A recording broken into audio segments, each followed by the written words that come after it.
নমস্কাৰ। আমি সকলোৱে জানো যে আমাৰ দেশত লকডাউন প্ৰক্ৰিয়া বাঢ়ি গৈ আছে আৰু অসমত কি হৈছে, লকডাউন কিছু নিয়ম শিথিল কৰা হৈছে যদিও বিদ্যালয়সমূহ খোলাৰ সিদ্ধান্ত লোৱা নাই। গতিকে ইয়াৰ বাবে আকৌ মই দশম শ্ৰেণীৰ ছাত্ৰ ছাত্ৰীসকলৰ বাবে কিছু বিষয় আলোচনা কৰি আজি আগবঢ়াবলৈ লৈছোঁ। গতিকে আমি আলোচনাৰ মাজলৈ আলোচনা কৰিবলৈ আগবাঢ়িছোঁ। অনুশীলনী 5.2 13 প্ৰশ্নটো 13 নম্বৰ প্ৰশ্নটো এইটো খুবেই গুৰুত্বপূৰ্ণ। 13 নম্বৰ প্ৰশ্নটো কি কৈছে 5.3 দেই, 5.2 ভুল হৈছে। 5.2 কিমানটা 3 অংকযুক্ত সংখ্যা 7ৰে বিভাজ্য? 3 অংকযুক্ত সংখ্যা বুলি কৈছে, গতিকে 3টা অংকৰে গঠিত হ'ব। মানে কি হ'ব লাগিব, 3 অংকযুক্ত সংখ্যা আটাইতকৈ সৰু কি 100 আৰু আটাইতকৈ ডাঙৰ কি হ'ব 999। গতিকে ইহঁতৰ আটাইতকৈ সৰুটো 100 আৰু আটাইতকৈ ডাঙৰটো 3 অংকযুক্ত সংখ্যা, 3টা অংক, 1 2 3টা, 1 2 3টা। আটাইতকৈ সৰুটো 100, আটাইতকৈ ডাঙৰটো 999। এতিয়া ইহঁতৰ মাজত কিমান কৈছে বা ইহঁতক ধৰি কিমানটা সংখ্যা কিহে বিভাজ্য? 7ৰে বিভাজ্য হ'ব লাগিব। এতিয়া 100টো 7ৰে যায় জানো? নাযায়। গতিকে আটাইতকৈ সৰু সংখ্যা যিটো 7ৰে যায় কি হ'ব বাৰু? তোমালোকে কৰি চাব পাৰা। মই কৰি চাওঁতে পাইছিলোঁ আটাইতকৈ সৰু সংখ্যাটো 105 পাইছিলোঁ। ইয়াত লিখিবা 7ৰে বিভাজ্য আটাইতকৈ সৰু সংখ্যাটো হ'ল কি 105 হ'ল। তাৰ আটাইতকৈ ডাঙৰ সংখ্যাটো লিখিবা, আটাইতকৈ এইটো সৰু সংখ্যাটো হা, সৰুটো 105 আৰু 7ৰে বিভাজ্য 3 অংকৰ ভিতৰত আটাইতকৈ ডাঙৰ সংখ্যাটো হ'ল, মই লিখি দিয়া, ডাঙৰ সংখ্যাটো হ'ল তোমাৰ 994। 3টা অংকৰ যে 7ৰে আটাইতকৈ সৰু সংখ্যাটো 105 আৰু আটাইতকৈ ডাঙৰ সংখ্যাটো 994। গতিকে কিমানটা সংখ্যা মাজত উলিয়াব লাগে, মানে আমি কি উলিয়াব লাগে, কেইটা সংখ্যা আছে উলিয়াব লাগে। এইটো আমি লিখি ল'লো নহয়।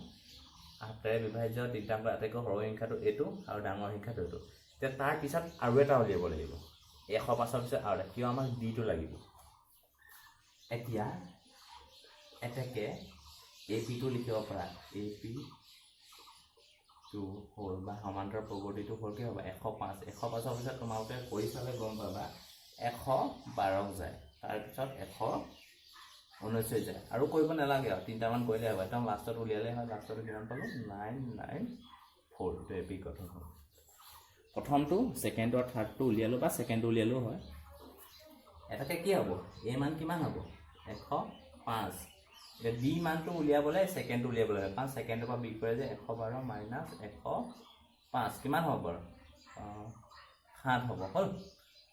আৰু লাষ্টৰ পদটো কি আছে, এইটো লাষ্টৰ পদটো কি হৈছে an নহয় জানো, কিমান 994। এতিয়া কেইটা উলিয়াব লাগে, কেইটা আছে উলিয়াব লাগে, মানে কি উলিয়াব লাগে, এনৰ ভেলুটো উলিয়াব লাগে। এনৰ ভেলুটো কুৱেশ্যন মাৰ্ক, এনটো উলিয়াব লাগে। বাকীখিনি পালোঁ আমি, এনটো উলিয়াব লাগে।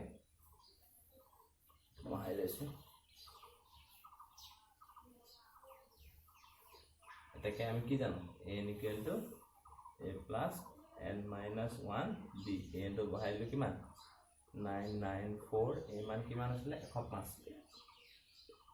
প্লাছ এনৰ মান নাজানো, n মাইনাছ b মান কিমান 7 হয়নে। ভাল, বহাই পিনি এতিয়া কৰিম। এতিয়া 105টো এইফালে বিয়োগ হ'ব হয়নে, 994 মাইনাছ 105 কৰিলোঁ n মাইনাছ 1 7 কিমান হ'ব 994 পৰা যদি ইয়াত বিয়োগ কৰা 994 পৰা 105 14 হয় নাই। 14 5 গ'লে কি হ'ল 5 6 7 8 9 10 11 12 13 14 9। ইয়াত থাকিলে কিমান 8, ইয়াত থাকিলে 9 গ'ল, কিমান থাকিলে 8, কিমান হ'ল 8 8 9 ইকুৱেল টু n মাইনাছ 1 8। এতিয়া 7টো পূৰণ হৈ আছে ইয়াৰ লগত, এইফালে আহিলে কি হৈ যাব হৰণ 8 8 9 divide by 7 equal to n minus 1। কিমান বাৰ যাব 8 8 9 7 7 কৰিলে 7 গুণ 7, 7 দুগুণ 14, 7 দুগুণ 14 কিমান আহিলে 7 7 গুণ 50, 127 বাৰ হ'ব। 127 ইকুৱেল টু n মাইনাছ 1। এতিয়া কিমান হ'ব, এইকেইটা কৰি দিছোঁ হা। n 1টো এইফালে কি আছে মাইনাছ, এইফালে আহিলে প্লাছ হ'ব। 127 প্লাছ 1 ইকুৱেল টু n 128। মানে কেইটা অংক আছে 7ৰে বিভাজ্য, 3টা অংকযুক্ত সংখ্যা 128টা আছে। হ'ল, এইটো গম পালোঁ। তাৰপিছত আৰু এটা প্ৰশ্ন চাওঁ একেলগে।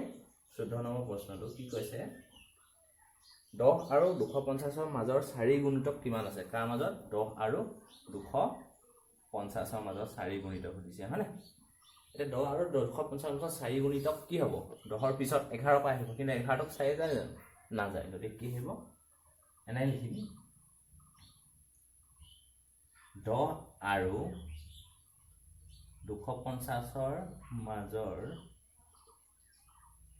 4 গুণিতক হোৱা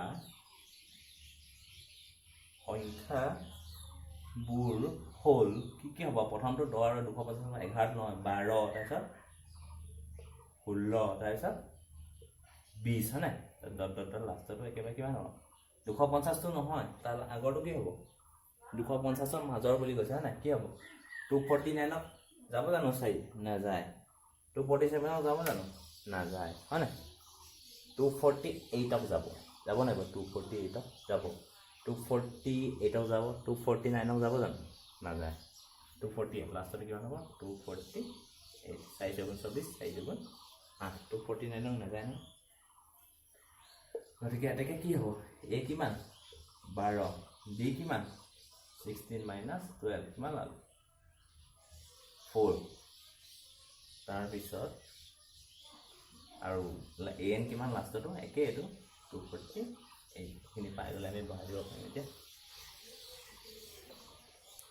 এটাকে an ইকুৱেল টু কি জানো a প্লাছ n মাইনাছ এটো কোডে মনত ৰাখিব তোমালোকৰ an কিমান 248 ইকুৱেল a কিমান 12 প্লাছ n টো উলিয়াব লাগে n মাইনাছ 1 d কিমান 4